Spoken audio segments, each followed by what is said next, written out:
knows that one guy that just has to be the smartest one in the room all the time? Okay, I'll just ignore those chairs. There's actually no one sitting over there. I'll just move over to this side. But yeah, there's always the one guy that just has to be the smartest guy in the room. And he's like, oh, J-A-Y, like a blue jay, right? So your parents, when your parents were Native American? Were my parents Native American? Were your parents fucking crackheads? Do I look Native American?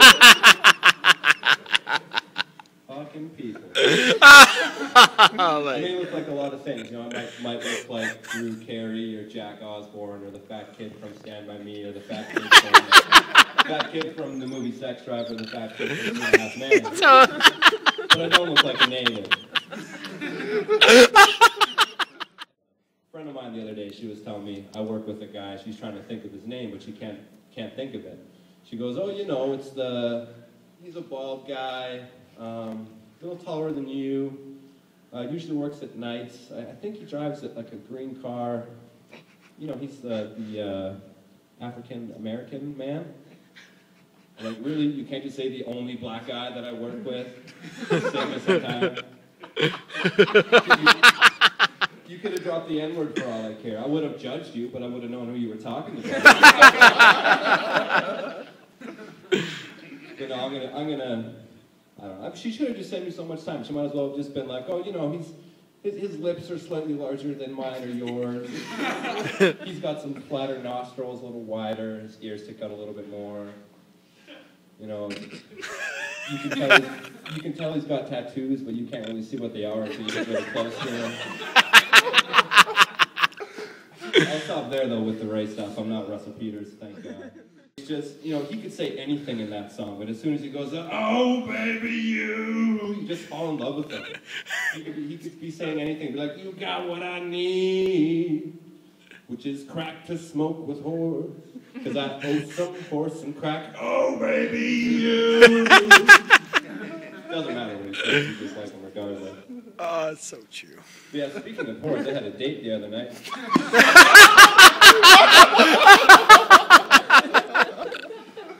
Yeah, I got home, my roommate asked me how it went. I said, oh, dude, she won't walk for a week. He goes, oh, you got laid? I said, no, she got hit by a bus. But it was good, though. I had some errands to run. You kind of cut it short, so. We went and ran some errands. Went and bought some Nicorette. Cashier goes, oh, you're trying to quit smoking? I said, no, I'm trying to fucking start. What do you think? Yeah. You guys ever see that episode of CSI where they solve the crime in the last 5 minutes of the show? Actually, first time I ever did stand-up was in Edmonton. First time I ever, and there was actually maybe less people than are here now, if you can believe that. But it was still the very first time I did stand-up, and it was awesome. Obviously, I'm doing it again, so I didn't hate it that much. But I wasn't that nervous about my set. I just wanted the very first joke I ever did to be perfect, and I really stressed about that for a bit. Because I really wanted to open with a joke about Edmonton being the murder capital of Canada. Yeah. But I really didn't feel like getting murdered. So I didn't go that. But yeah, last time I was here, got very, very drunk. Did the smart thing, you know, took the bus home, left my car where it was. I was staying at a buddy's place, so. We took the bus, and thank God, because if I took my car, we would have went the exact same route, and there was a check stop. And I would have been pulled over, I would have got a DUI, they would have impounded my car, I'd have been fucked. I would have lost my job, moved home in with my parents. Thankfully I took the bus, which was good.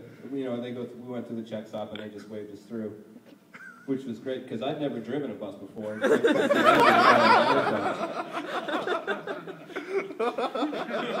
You can thank my dad for that joke. That was good. He says that's a joke, but I bet that actually happened. Or I want to get like crumbs and stuff tattooed on my face. And ketchup. And people will be like, oh, you got something there. Like, oh, do I? No, it's a fucking tattoo.